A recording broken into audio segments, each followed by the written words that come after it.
It's like this really Man like, love I'm not the darkness. complaining. Why do you think all the crime happens at night? They're like rats crawling along the wall. Your thing's not working? They just wait for someone to crack it off. It's like a prison. It was working One great guy yesterday. says something, next thing you know, boom. Oh no, here it is. It's Cracks off. working. You better be ready to go. So you're live? Wait. Or someone's going to die. Nope.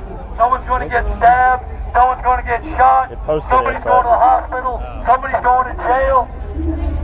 Gosh, Do you what have a any way idea to what run the a red good party, huh? tape on the magazines means? We're going to have a drive-by now, dude. There's a difference. There's what I believe is blanks.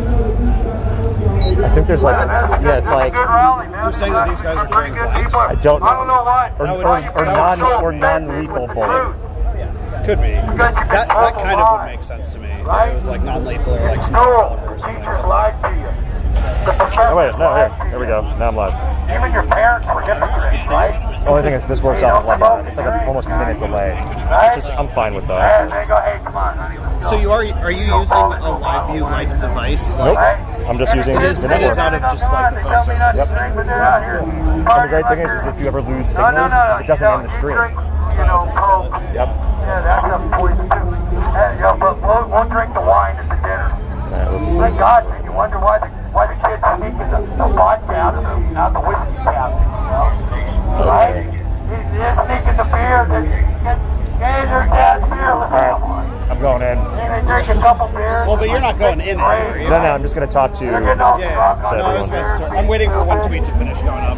That's when they're hooked, man. It's just like with the devil. But then I'm going to start going. I just know that when I go over there, like my connection Really? They gotta have more. literally like one block makes it go fit down. Being here as opposed to there makes a difference. I think that actually is Alex Jones' son. I think that's Rex Jones. Actually. Smoke a lot of marijuana there because it's legal. Now, whenever you start legalizing drugs in a city or a nation, that becomes the downfall because that becomes the pharmakia, which is actually Greek for Satan, satanic forces. Pharmakia, right? And then some of you want to sneak your mom's painkillers. You know, what's the big one? The antidepressant, Xanax. Right? Probably take some of that.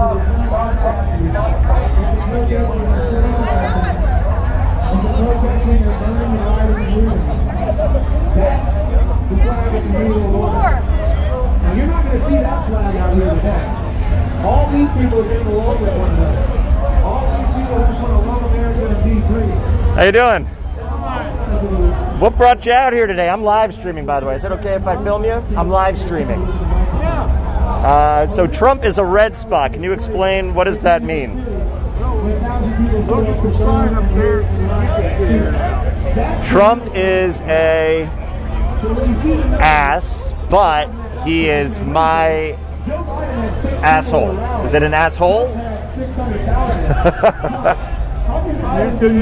I figured it out. Okay. That's pretty funny.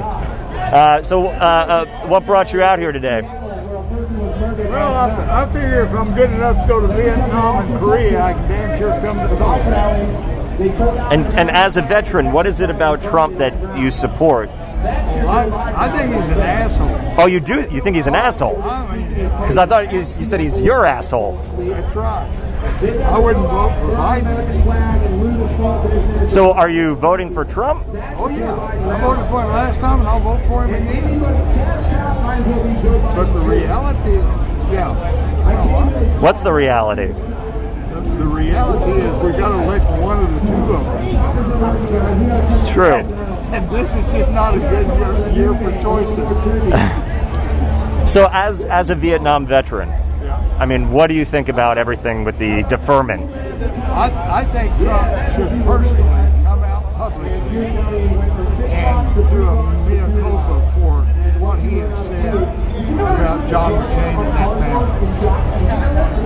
And until he does that, I'll sit here with a sign that says he's an asshole. But he's an asshole you're going to vote for. Yeah. But I don't have, I've just got two choices.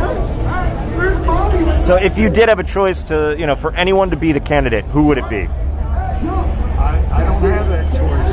I can only quote a local guy by the name of Will Rogers. And if you look up what Will Rogers said 100 years ago, it all applies to today. And if you don't mind, what's your name and where you're from? I'll leave that out of the equation. Okay. Well, thank you so much for speaking with me. Hey, hope I get some traction on it. Okay. Everybody's got an opinion. Everybody, yep. All right. And I'm glad you figured it out. I know. It took a little while. I got it. Thank you so much. Good luck. Hey guys, I'm live streaming. Do you mind if I film what you guys are putting up here? Is that okay? Okay, yeah. So, it looks like a bunch of face shields. They're setting up. We've given them away to the Tulsa Police Force. TrueHeroShield.com. Fire department yesterday. If not, we're going to do it today. And then we've had tremendous response. Hi everyone. Thank you for tuning in. Andrew Kimmel live outside the BOK Center in Tulsa, Oklahoma, where there are thousands of people who are entering in through the gates right now to wait online even longer. Some have been waiting in line since Monday, sleeping in chairs, sleeping on the street to go and see Donald Trump speak for about an hour, and I'm sure tonight he will be speaking with a lot of passion. It's been one hell of a week, especially they just announced that Bolton's book can be released, so that's really going to fire him up. So I'm going to stay live for as long as I can. If there's any sort of protest action that's happening, I'll cover that. I'm also going to try to interview as many people as I can. I'll be monitoring your questions on Facebook, even though I'm streaming on YouTube and Twitter. I'm working off of a 40-second delay or something, so my apologies if I'm a little slow in reading or seeing your answers. If you can, like, retweet, share, all that good stuff, so we can get some eyes on the stream. And thanks for watching.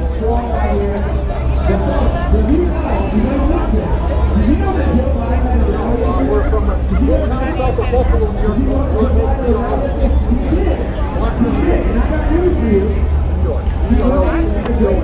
Have you traveled here?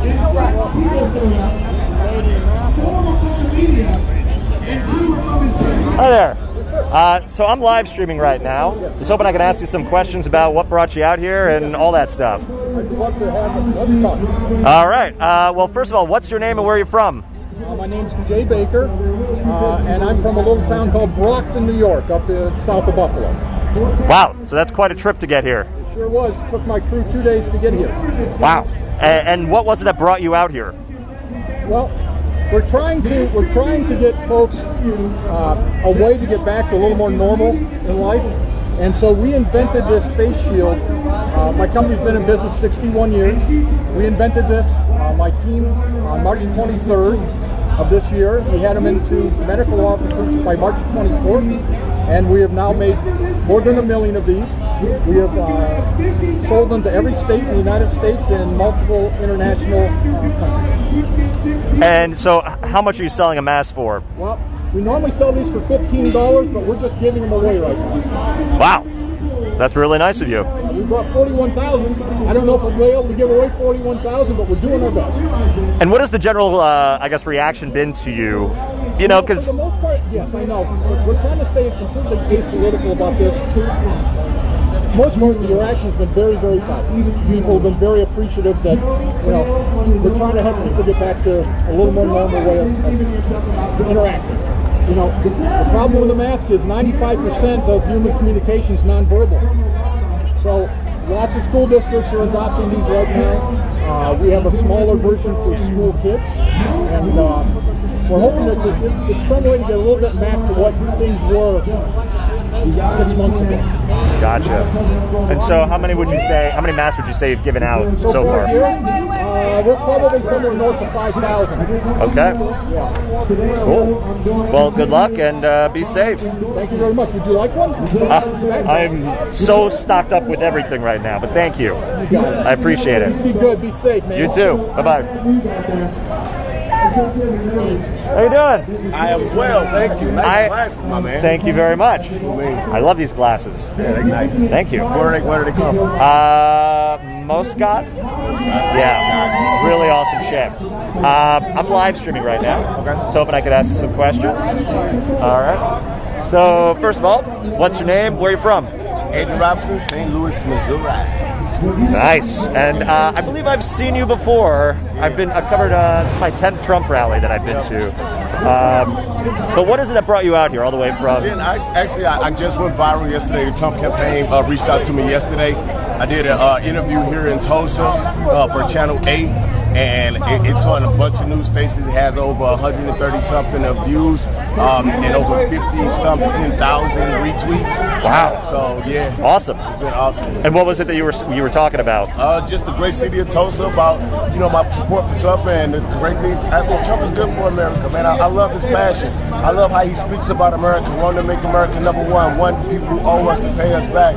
It's just... I love that part of him. You know what I mean? He says what he wants to say. He says what he means. He's not always politically correct, but he's Trump. He's a realist. So, how do you think he has been handling the current situation? Obviously, there's a lot of civil unrest in the country right now. A lot of tension. It's been boiling over for years, decades even, but in the last month, it seems like things are coming to a head. How do you think he's been handling everything that's been going down? I tell you this, I don't really follow news media, and, because they can try to change the narrative. Sometimes I actually been to 48 states myself in multiple cities, and it's amazing to be able to talk to people and get different kind of dialogues from different people across the country. So it's like when you say how's he handling it, I really don't know how he's handling it. Because like I said, I stay out of the news media.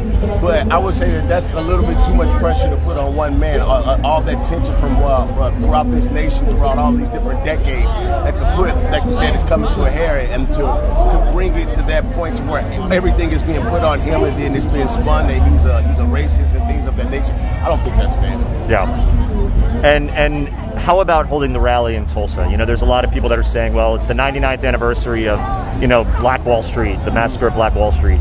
Originally, it was supposed to be held yesterday on Juneteenth. Right. What do you think about why the significance of that, if any? Me personally, I think that it was when I sat back and thought about it. At first, I was just super excited to be out, doing rallies again because I enjoy doing rallies. And I meditated on it, and then it hit me the date, and then the rally and the place, given the history of Tulsa. And I thought that in part of it, it was a brilliant idea. At a point where this country is so divided, what better place to go to talk about the issues that we've been going through in this country than Tulsa? I think that it was a pretty slick move. It shows that he has to come here, he has to talk to these people. Like I said, there's too much racial tension. So I think that it was a great move. And how do you think the country can heal? Because there is so much division. What would you say to those that are all the way on the left or all the way on the right? How can people come together? With open arms. Free hugs, man. I mean, it's only one race, and that's the human race. Being an African American living in America, I've had my struggles. I've had diversity. I've had run-ins with law enforcement. But all cops aren't bad cops. Every black guy, just because you see black people maybe doing this, that, or they may show them a lot on the news, rioting or whatever, etc.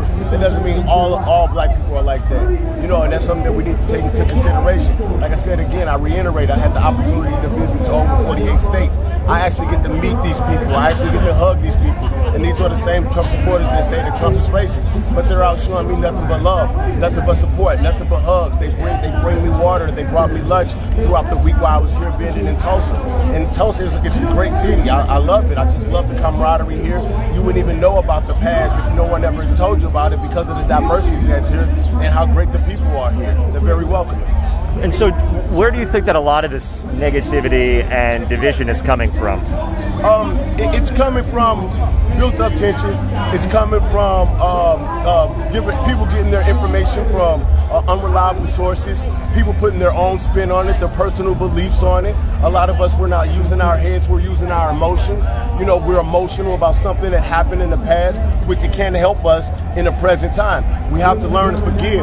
I'm not necessarily saying forgive, I'm saying forgive. We have to move forward from here. This is where history starts. History is being made right here today in Tulsa. That's why it's a great day to be alive. It's a great day to be here in Tulsa because you get to see, like I said, with some of the history that it has, and you see all these beautiful people out here mixing and mingling and talking with each other, laughing, sharing politics, talking about God. It's an amazing thing. So I'm very excited to be here. And you know, in terms of the media, who would be reliable sources for media? You know, there's corporate media, of course. You've got the CNNs and the Foxes. Then there's other media that's just online. Like, what would be reliable sources? I would tell you this. Where I get my news from is I get my news from the source. I get my news from God. And that's what I have to. I can't keep looking. I can't even be on Facebook. I have to deactivate my page. You go up and down. Everybody's so hateful. Everybody's so angry. Everybody has an opinion. Some people are so biased. Everybody's yelling. Everybody will have something to say. I have nothing else to say. I'm out here with the people. I'm shaking hands. We're laughing. We're giving out hugs.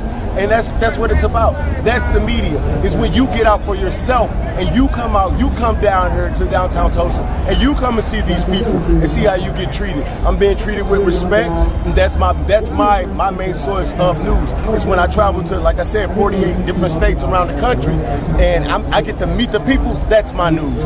I see the crowds of people. I see the love. I feel the love. So I go to my source. Some things I don't understand. It's some things I don't agree with. But I ask God for forgiveness for the things that I've done, and I ask for God to help me forgive other people. You know, you can't be mad at people for the past, especially some of us that had nothing to do with it. But it's about what are we going to do now, because one day this will be history. Because one day this was the future. But your future and your past, they meet right here, right now. And as long as you are who you say you are, you need to be the change that you want to see in the world. And that's what I am. I'm leading by example. I don't just talk. I move with it. Yes, of course I get anger in me like everyone else. But it's about trying to understand, why are you so angry? And going inside yourself and being able to control your emotions and break things down on a logical level to where you can better understand what's really going on. Is this something that I know for a fact? Or is this something that was taught to me by my mom or my dad or my grandpa or my grandmother? You know what I'm saying? So you have to really go inside yourself and start to reanalyze it, because your brain can only analyze the world that you see with the information that it already has stored in it. And it's a processing system. It's like any other programming. But what information are you using to be able to decipher what's really going on in the world? Because if we just walk around and we just keep looking at each other, and the first thing people say is, oh, you're a black guy. You already put up a wall right there by seeing me as a color. You see what I'm saying? I'm a human. It's only one race, and that's the human race. Of course, I have the on the shirt because it's a fun shirt. You know what I mean? So, but I believe in one race. Well, I relate to you with that in mind of seeing things, Exactly. seeing what's happening. So, what is your message to those that are maybe sitting at home, just watching news, basing their realities off of just what they see on television? What do you want to say to them? Get off the couch, come on down. Come on down, you're the winner. The price is right. The time is right. The time is right now. Get out, come and meet these people, come and hug these people, come and share your stories with these people, and let's respect everybody's opinion, whether it differs from yours, whether their skin complexion is different from yours, whether you live in two different neighborhoods, two different cities. It doesn't matter your political background. It doesn't even matter if you're Democrat. If you're going to come out here and you're going to be peaceful, let's all get along, because it's the United States. And right now in politics, we're so divided. It makes no sense. And if you have anything to say about the far left or the far right, everybody is up in arms and they don't want to hear anything you say. The best thing that we can all learn how to do is to learn how to use the two ears that we have and stop using the one mouth that we have. Because we should be listening twice as much and talking a little bit less. We always have something to say, but some people, they only listen to respond. They're not really listening to the narrative or the content in which you're speaking of. They just want to have something to say when you're done. When you're done talking, they already have a rebuttal. They already have something. We need to calm down, listen, let things simmer down, and understand that we are one. we can no longer be divided in the country that we all share. That's made up of all beautiful people, all beautiful religions, all beautiful colors, and people from all different walks of life. We have to meet in the middle and understand that we actually have more in common than we do separate. And let me ask you, what's your name again and where are you from? Adrian Robinson, Adrian Robinson. I'm from St. Louis, Missouri. Very cool. Now, this guy for president right here. Seriously. I just want to let you guys know, full disclosure, my name's Andrew Kimmel. I worked for BuzzFeed News for 2 years. I was their head of live video. Do I approve of Trump? No, not really. But do you see, this is what's important. Yeah. Conversation. Exactly. Civil conversation, listening, right? Yes, sir. Did I ask anything that was, offensive or setting you up or tricking you? I think you were very professional. Thank you. I like how you came to me. You're very respectful. Thank you. And that's what needs to happen. We need to be able to have this kind of dialogue and show this to the world, man. That we can get along. We all can get along. We have to stop taking things. We're using our emotions to make political decisions. That's right. It's about policy. Let's get back to policy. So for policy, like what would be the number one thing that you want to see happen in this country that will get us back, to get everything back on track? And I know it's a big question because there's a lot of shit, right? It really is. But what to you personally would be the most important thing that you want to see happen? I just want to see more people just getting along, man. I'm tired of having everybody wants me to pick a side. You got to pick a side for everything now. I'm tired of being so divided. It's just like we can't even discuss the issues. It's always one thing after another, one tragedy after another, a pandemic. Everything is a distraction. Everything is trying to distract us from politics. What is politics now? It's become a circus. It's become a popularity contest. It's become all of these things where we're not really taking care of the issues at hand. It's this guy said this. One of the most disgusting things that I see when it comes around election time is all these people. We had these anti-bullying campaigns when Obama was in office, right? Yeah, because all these children were committing suicide. You had internet bullying and all this other stuff, right? But then these politicians, when it's time to run, everybody's pointing a finger. This guy did this. This guy did that. This guy said this. This guy, and we slander each other for the world to watch us. We're the United States. The whole world is watching us, and all the candidates are doing is each other, throwing mud. And this is what we were supposed to be teaching our children. We want our children to turn on and say, that's our future president. And we got to stop doing that. Like I said, my man Trump, he's unconventional. That's everybody, but he still reminds me of a human. Everybody still has their right. But like I said, I think that most people should be the change that they want to see in the world.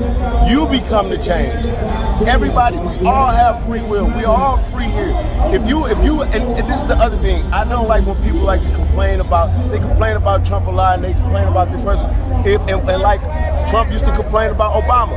But I tell people this all the time. If you don't like the job someone else is doing, then maybe you should be doing the job. That's what Trump did. He didn't like what Obama did. He ran for president. You see what I'm saying? So a lot of people, they just need to be quiet and keep their opinions to themselves. Because if you're not ready to take on that role as a leader or commander-in-chief or as a senator, congressman or a governor or a mayor, you should just be quiet. So when are you going to run? Yeah, that's what we're talking about. That's what everyone's asking on my live stream too, man. Adrian for president. I like that, man. Yeah, this guy. But it's like, I don't know if I'm built for politics. I understand the politics a little bit, where I don't like that attention, man. I'm a spiritual person, man. I just like love, and it takes a lot to run a country. I can love the whole country from what I do now with my car and all my other businesses, but it's just like, as far as politics, that's a tough job, man. That's a really tough job.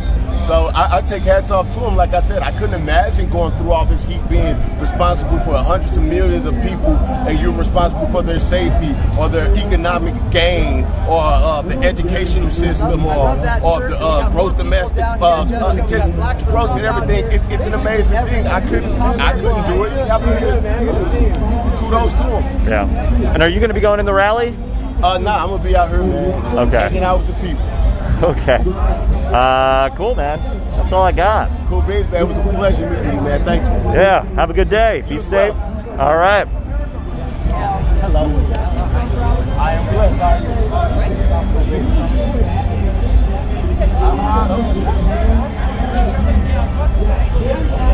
So if you guys are just tuning in, Andrew Kimmel live outside the BOK Center in Tulsa, Oklahoma, where thousands of Trump supporters have been. Most arrived today, but there was a large amount. Some that came as early as Monday, sleeping on the streets, sleeping in tents, sleeping in chairs, and then he doesn't have any legs to go inside to listen to Trump for an hour tonight. I think he's hot. Here's InfoWars. I'll come out and say it right now. I'm attracted to Jerry Nadler. I'm attracted to a lot of Now, one thing to note, people cannot bring their chairs or anything inside. So, just to be fair, because this is always a talking point from Standing Rock to peaceful protests from the left, is look at all the garbage they left. Well, listen, it happens here too, guys.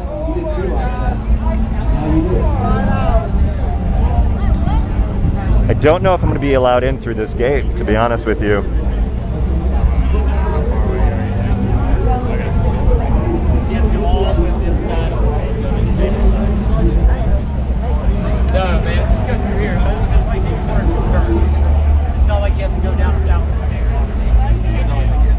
There's a QAnon sign.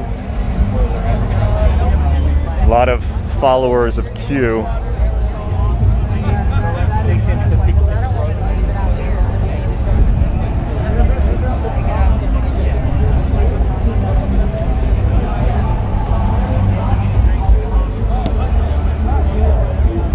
So yeah, some people have been waiting outside for days, since Monday. Sleeping in chairs, sleeping on the sidewalk, sleeping in tents. Pretty wild.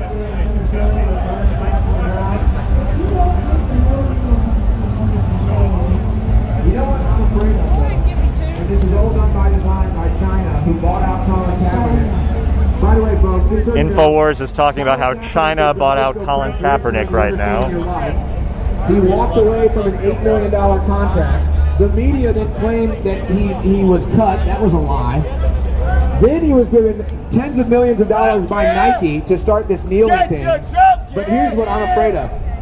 I'm afraid a lot of Trump gear. They're either going to launch sports again and they're going to ban the national anthem because they're going to say it's too controversial, or they're going to have a situation where the players kneel for the national anthem and they all get